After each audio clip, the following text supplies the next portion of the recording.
Innalillahi wa inna ilaihi roji'un. Istri Habib Lutfi bin Yahya yang bernama Syarifah Salma menghembuskan nafas terakhir pada Selasa 28 Mei 2024 malam. Istri ulama Nahdlatul Ulama juga anggota Dewan Pertimbangan Presiden meninggal dunia dalam usia 66 tahun di Rumah Sakit Budi Rahayu, Kota Pekalongan. Kabar wafatnya Syarifah Salma beredar melalui grup WhatsApp. Salah satunya melalui grup WhatsApp Salawat Daru Jepara. Seperti diketahui, Daru merupakan komunitas yang berisikan berbagai elemen masyarakat pengikut Habib Lutfi bin Yahya. Kabar meninggalnya Syarifah Salma dibenarkan oleh Al-Habib Syarif bin Ahmad Al-Hamid. Khodimul Majelis Zikir wa Ta'lim Mahrul Wujud Jepara ini menyampaikan info meninggalnya istri Habib Lutfi memang valid. Dan rencananya almarhumah akan dimakamkan di pemakaman Sepuro pukul 14.00 waktu Indonesia Barat. Namun hingga saat ini belum ada informasi resmi penyebab wafatnya Syarifah Salma baik dari pihak keluarga maupun pihak rumah sakit. Israel mendapat kecaman dari internasional setelah meluncurkan rudal ke kamp pengungsian di Rafah. Pasalnya, akibat serangan itu puluhan warga Palestina ikut terbakar dan tewas.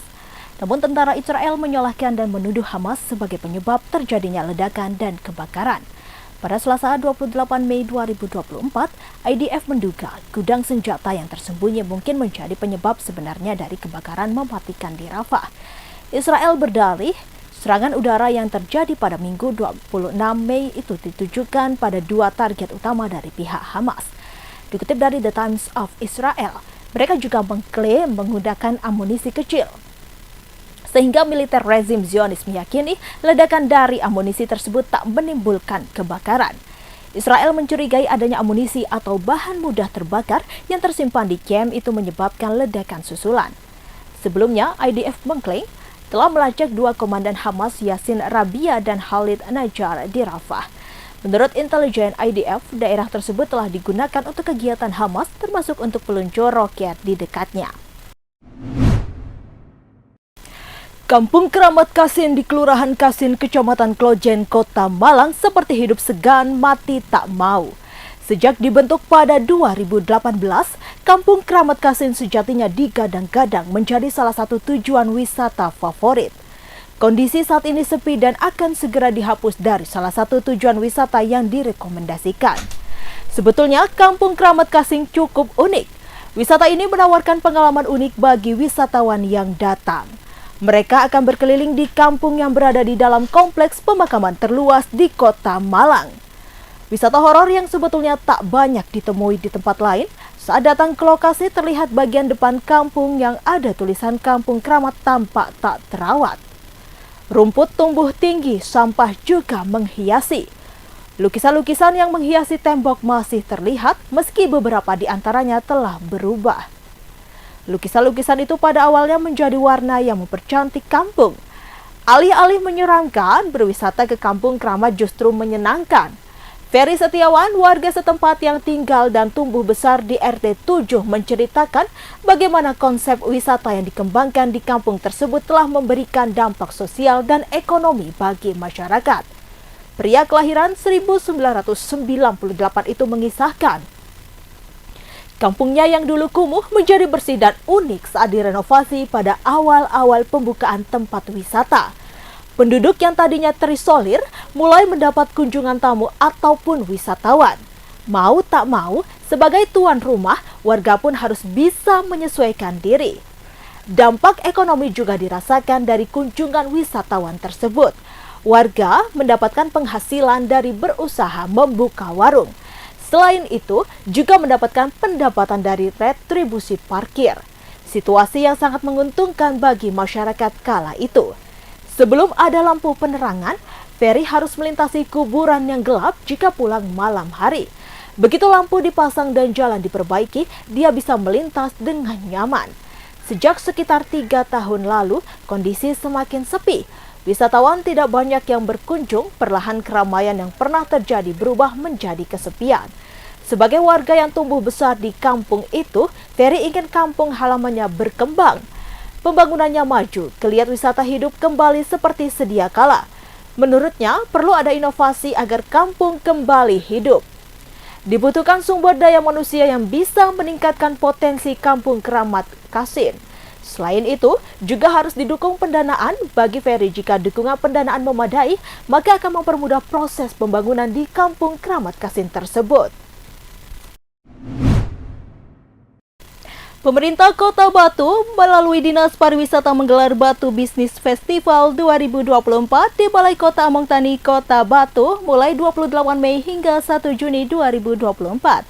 Ada sebanyak 77 peserta dalam kegiatan itu, mulai dari UMKM, dinas, rumah sakit, perbankan, UKM mandiri hingga Kemenpora Republik Indonesia.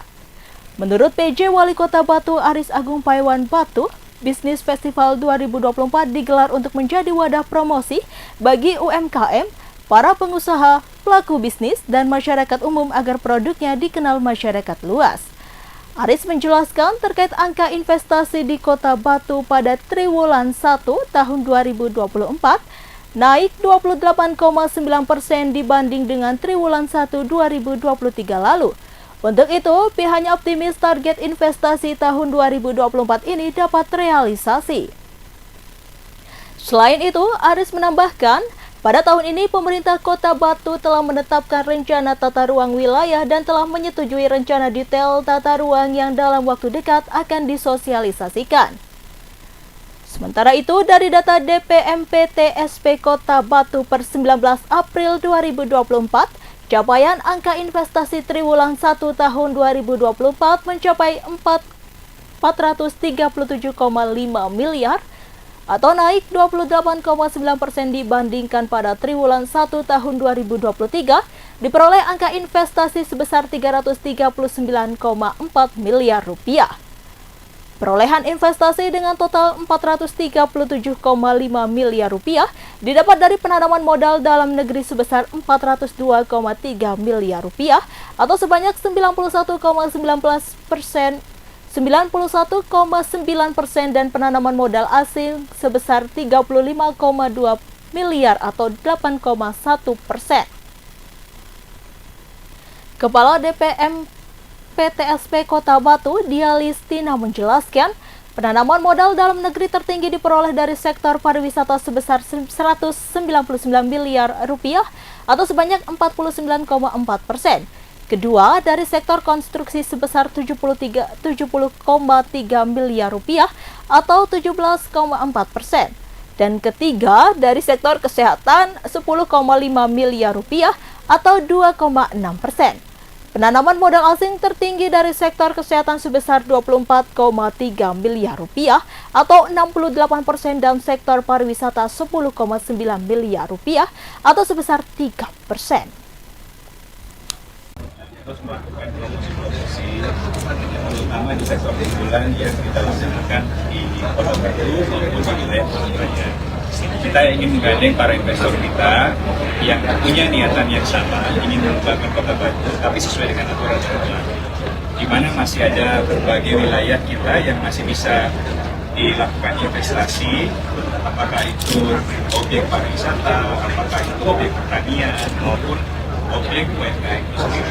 Oleh sebab itu, kenapa kita lakukan festival bisnis ini?